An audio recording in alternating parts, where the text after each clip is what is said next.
Hello and welcome to Dead Ideas in Teaching and Learning, a higher education podcast from the Center for Teaching and Learning at Columbia.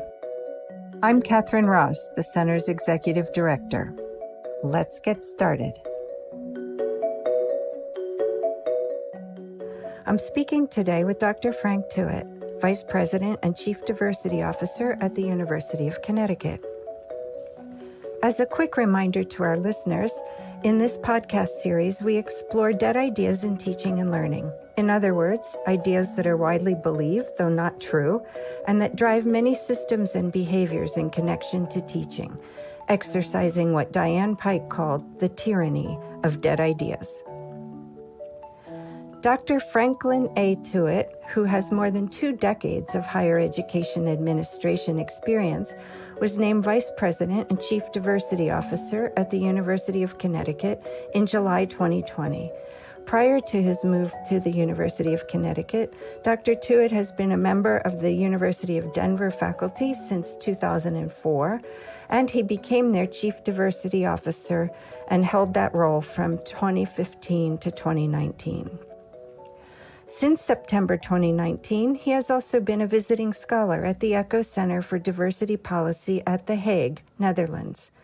Dr. Tuitt is the inaugural visiting scholar at the ECHO Center and delivers lectures, facilitates training, and conducts research in support of diversity, equity, and inclusion efforts in the Netherlands and to post-secondary institutions in Europe.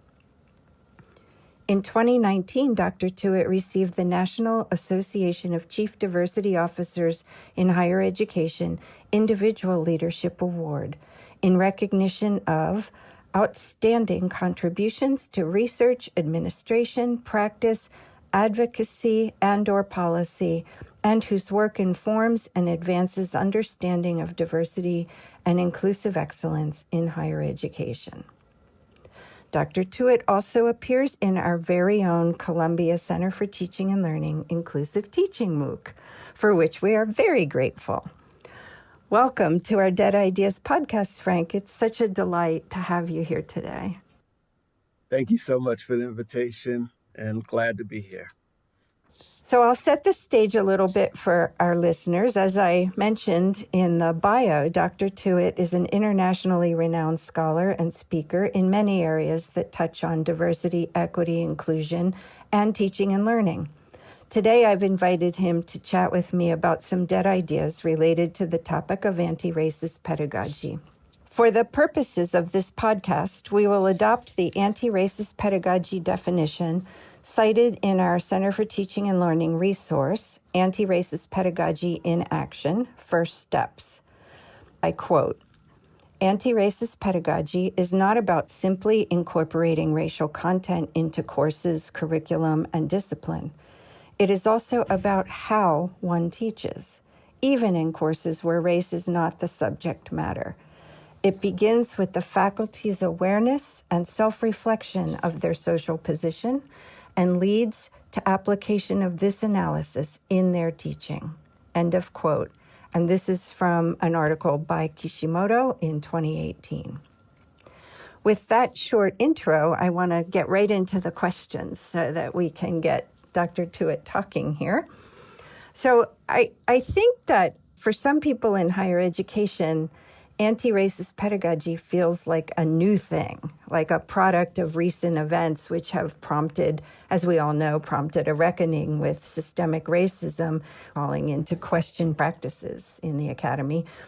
And yet, anti-racist pedagogy has roots that are decades deep in the works of the pioneers that we all love. So like Bell Hooks in her book, Teaching to Transgress, and Freire's work, Pedagogy of the Oppressed. And Frank, you wrote a book that was published in 2016 called Race, Equity, and the Learning Environment, the Global Relevance of Critical and Inclusive Pedagogies in Higher Education, which talks about the ways that systemic racism appears in learning spaces. So I'm just curious, does it feel like a new thing to you, or is it finally just becoming maybe more visible and more separate from inclusive teaching? Is it different from inclusive teaching or not? I'll let you go. Yeah. Great question. And yes, I think the recent events and the recent reckoning has absolutely added new visibility to anti-racist pedagogy and anti-racism work more broadly. In my own work, I've been thinking about anti-racist pedagogy from the standpoint of how we center critical race pedagogy into the teaching and learning environment. And that's been a big part of my work probably for the last 15 years. So for me, it's not new, but there are a lot of terms that educators use interchangeably: culturally responsive teaching, culturally relevant teaching, of course, inclusive pedagogy, and they have a lot of similarities.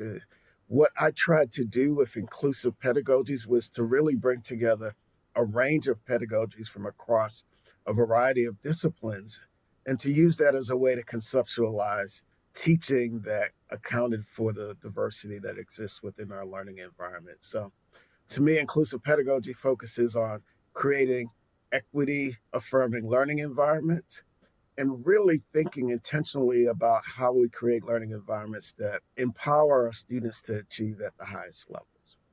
Thank you for that. And I think also from the quote I read in the definition, and I'm curious to see if this resonates with you, when we talk about anti-racist pedagogy as opposed to, say, inclusive pedagogy more broadly, I feel like there's more of a requirement for self-reflection and self-examination on the part of the instructor, right? The identity piece becomes, I feel like it becomes more highlighted when we start talking about anti-racist pedagogies. Yeah, I would sort of order it this way. There's absolutely a focus on the individual, the instructor, as a key component of the learning environment. And how we show up in that space really determines our ability to generate anti-racist learning environments, right? So it requires the hard work of looking inside, who we are and what informs how we think about teaching and learning. The reality of that many of us initially conceptualized teaching based on the way we were taught. And given the lack of diversity we had when I was a student in higher ed, teaching tended to look a particular way. And so much of my early work sort of grew out of my own experiences as a graduate student and an undergrad in environments where it was rare to see race centered in ways that were asset-based as opposed to deficit-based. And it really sort of triggered for me a need to figure out alternative ways to conceptualize the learning environment. And as I moved from thinking about it to doing it, I had to pay attention to what does it mean to show up in the classroom in the way I do, how I look. And I often talk about going to the University of Denver for the first time and realizing that many of my students hadn't had sort of real, live, concrete interactions in a learning environment with someone who looked like me. And what I showed up as an instructor mattered to them. And I had to really think about the individual, myself, as a part of the content. Right, right. I think that's really powerful. And it's a story I've heard from others as well who encountered the academy and used that personal experience to inform how they taught and how they interacted with their students in their classes. So thank you for that. So, of course, being that this is the Dead Ideas podcast, I have to ask you what dead ideas you encounter while you're doing all this work to make changes that align with anti-racist and inclusive teaching stances, both individual instructors, but also schools and institutional level dead ideas that you run into. So I have a couple of thoughts on this question, which is a great question. The first one that came to mind is that anti-racist pedagogy is only for students of color, right? So the only reason we would do this is to support students of color. And that's the farthest thing from the truth, right? We learned a long time ago that many of the practices we're talking about often align with what we have come to understand as best practices for all students in the learning environment. My thinking about this sort of got strengthened as I realized when we don't engage in anti-racist, inclusive, equitable forms of teaching, then students who have been historically marginalized can often be further disadvantaged by that. But when we are intentional about integrating anti-racist practices into the teaching and learning environment, we create opportunities for all students to feel seen, validated, and have the ability to achieve at the highest levels. That's a really good one. Are there any others that come to mind?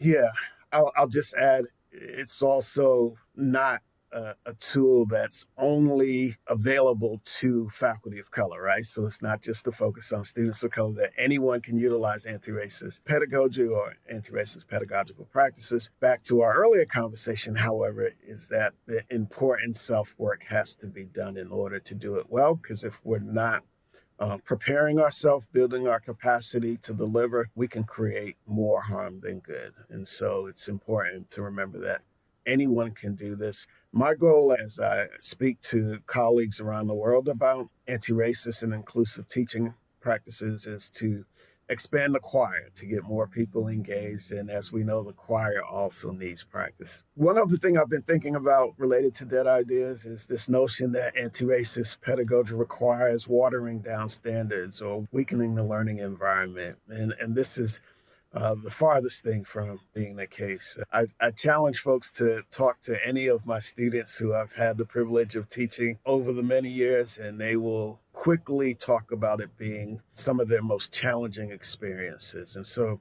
anti-racist pedagogy is not about watering down the learning environment or holding students to lesser standards.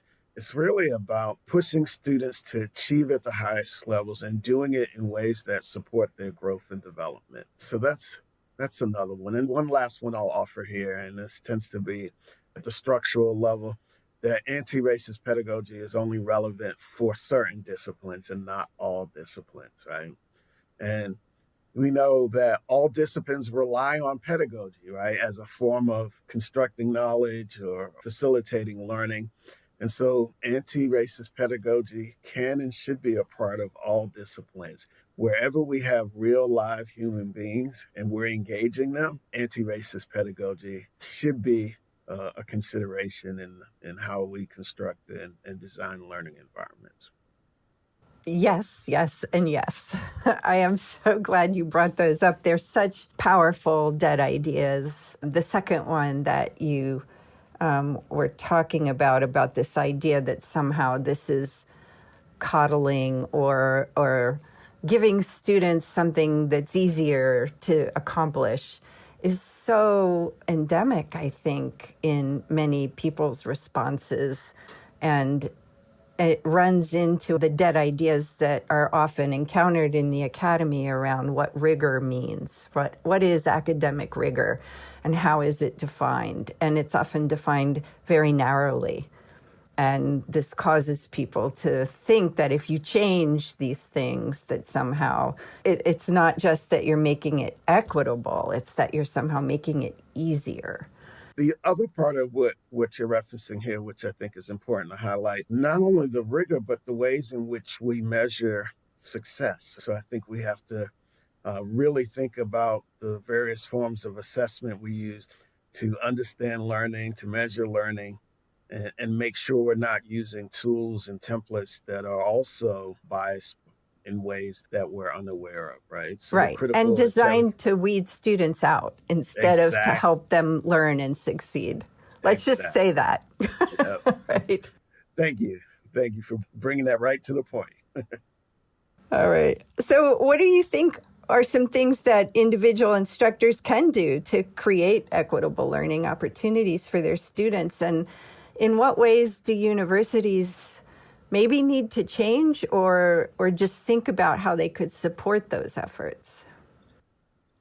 Yeah, so let's start with individual. We've talked about the hard self-work that's necessary, but I think I often say this, anti-racist pedagogy can't be something you think about once you've had a situation in a classroom, right? You've had a teachable moment that didn't go as well as you would have liked, and now you want to turn to anti-racist pedagogy. It's kind of like adding an ingredient, right, after you've already baked the cake, as we like to say, right? So you can't go back once the cake is done and add something that you forgot to include. So we have to start thinking about anti-racist pedagogy from the very beginning of our conceptualization of the learning environment, right?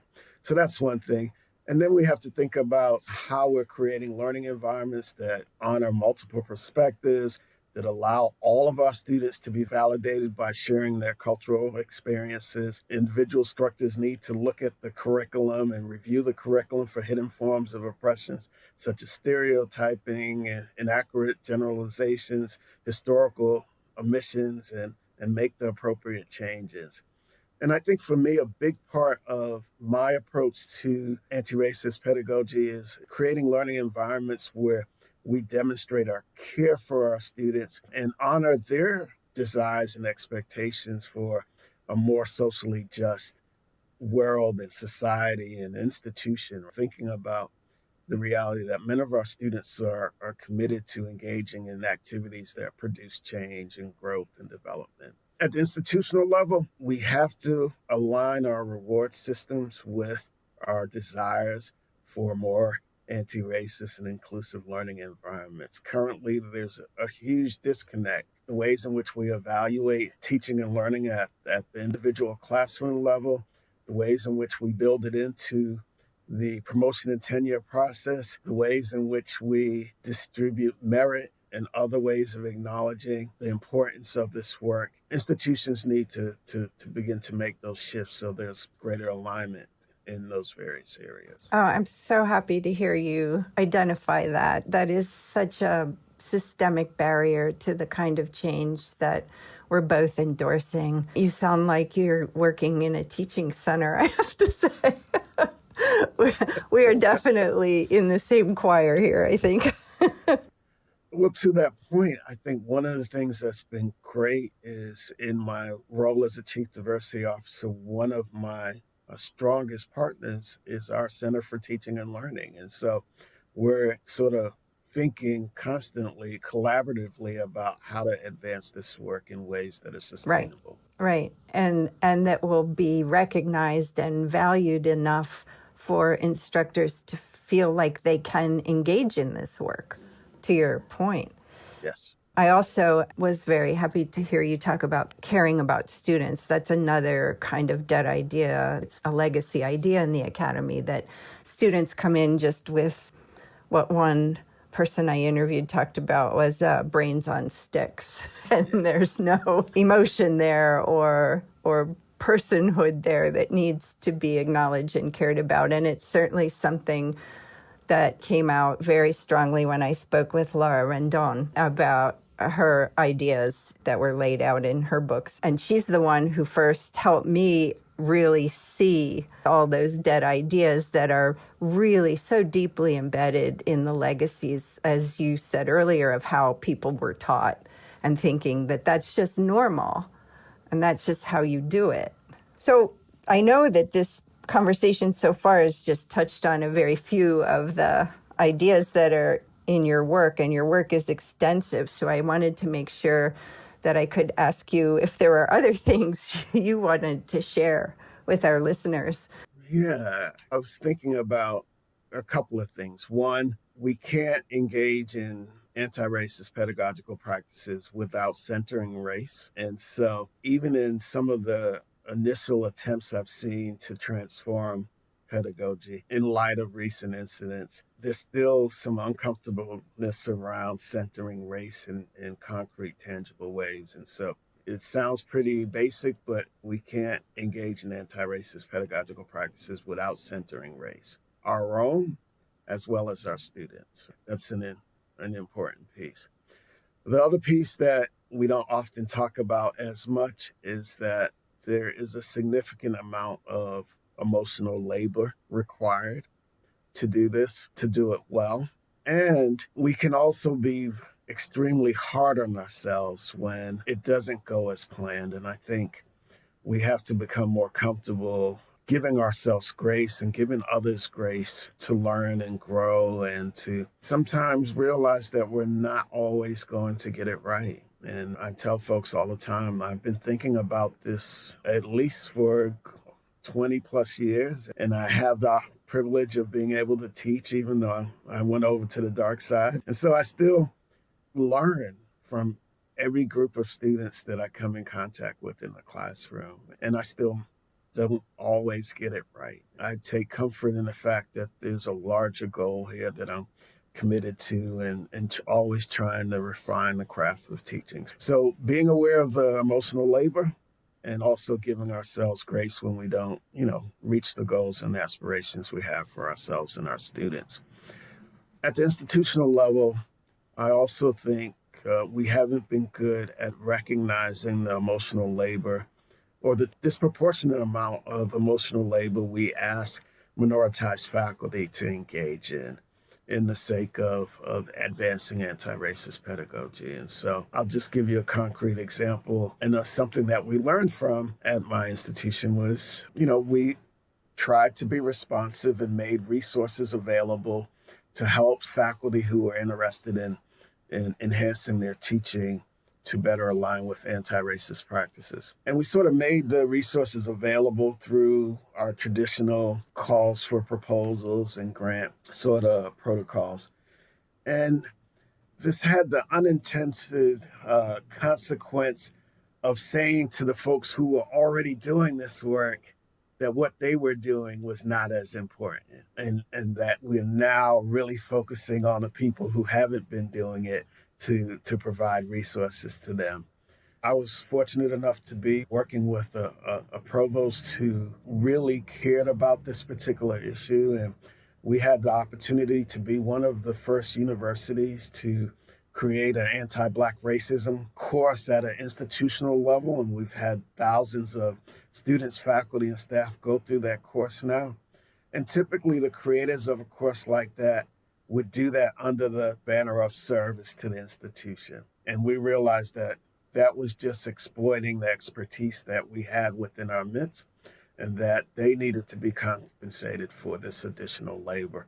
And we were able to do that, right? So that was a required shift to not only acknowledge the labor, but to acknowledge the expertise that they were bringing to an institutional priority. Wow, that is so powerful. It's amazing that you saw that as quickly as you did. And I'm so happy to hear that you had the support you needed to act on that, because that Very is, important. yeah, that's huge. I was also struck by when you were talking about this process that instructors have to engage with, and there is a kind of vulnerability there, right? Which is very hard for people who aren't used to being vulnerable in academic spaces where there's no room for ever feeling like you don't know something. So that's a pretty scary place for people to go. And then if there's the added pressure of it doesn't always go right, and you have evaluation systems that aren't aligned with allowing for this process and this vulnerability, it makes it hard for us to engage instructors, especially instructors who may be more at risk with those evaluations, lecturers or adjuncts whose entire career can hinge on getting a good student rating on their course, right? Absolutely. And I appreciate you mentioning those within the faculty ranks who may be, I'll frame it this way, less protected by the current systems and structures. I also become concerned about the faculty who choose to engage in anti-racist practices and experience student resistance, and how that gets utilized in the promotion and tenure process, for example, or in the annual review process. We're saying at one hand that this is a priority for the institution, and when our faculty engage in that hard work and deliver on that priority, and students resist in the ways that students often do, that feedback then is used to punish faculty who were doing things we asked them to do in the first place. Right, exactly, Yeah. which is something I've been trying to probe and push through these dead ideas conversations, because there has to be that institutional alignment with all of our processes, or it just makes it much harder. People like you doing this work, but also for the instructors who want to do this work, but maybe have that fear. So, speaking of these challenges, what keeps you inspired and motivated to believe in the possibility of change? You've been doing this work a long time, I Yeah, know. yeah. I had the privilege of teaching a class this past semester, and so that's the first thing I point to when I see what we're able to do, how we're able to create learning environments that inspire students to think about the world differently than they've experienced it and to identify potential solutions to some of the challenges that plague us on a daily basis. That motivates me. I think about the power of anti-racist pedagogy and its ability to unleash the emancipatory imagination of our students, right? And so I get so energized from those encounters and the ability to see in students things that I never imagined could be possible, right? And so that is perhaps the biggest thing for me. The second thing is, and this is probably not as positive as what I just shared, but it's the reality that many of our students do remain in environments that have a way of invalidating them, sending messages that they don't belong, that they're not worthy. And so the reality of that existence also motivates me to want to continue to advance this work. For some of our students, our classrooms can be hostile learning environments, and anti-racist pedagogy is one way to address that. Yes. So it's the students, basically, it's the generations coming up. That's so interesting because that's exactly what Laura Rendon also said. She's very much said that the work still looms. We've all been working for this change for so many years, but she said we haven't failed. We have the next generation, and we've helped them. We've helped them start to take steps, and some of the work is going to be up to them to continue it. And yours resonated very much with me around that same kind of idea, that it's the students who are going to step up and step into some of this change work. Yeah. If you look at many of the folks I've been fortunate to work with, many of them are my former students who have taken this work around anti-racist pedagogy to levels I never dreamed of. So I think of Taylor Haynes Davison at Texas A&M and the work she's doing. Saran Stewart is here at UConn doing amazing work. I collaborated with both of them on the Race in the Learning Environment book project. A former student, Raquel Wright-Meir, who's at Rowan University and doing amazing work around pedagogy and faculty development. So that also keeps me motivated and in some ways begins to create the space for me to move on to other things. You have super talented folks who've been able to take some of the ideas that you presented to them and take them to higher levels. So that's another motivating factor in this space for me. Yes, your legacy that is now showing itself. That's just so wonderful to hear that you're seeing that already. That's great. I can't thank you enough, Frank, for taking the time to talk to us today. This has been such an amazing conversation for me personally, and I think it will be for our listeners as well. And just so appreciative of your efforts to move higher ed to a better place for everyone. So thank you. Well, thank you, Catherine. It's helpful to have allies and collaborators like you creating space for this important work to be shared more broadly. The last thing I'll offer, I feel like it's taken some really horrible events and incidents to bring anti-racism work more broadly to be front and center. It's here, and it requires folks like you and others I've had the opportunity to talk to keep the light on it and for it to be able to reach as many people as possible. Thank you. Thank you for doing that important work. If you've enjoyed this podcast, Please visit our website where you can find any resources mentioned in the episode, ctl.columbia.edu/podcast. Please like us, rate us, and review us on Apple Podcasts or wherever you get your podcasts. Dead Ideas in Teaching and Learning is a product of Columbia University Center for Teaching and Learning and is produced by Stephanie Ogden, Laura Nicholas, and John Hanford. Our theme music is In the Lab by Immersive Music.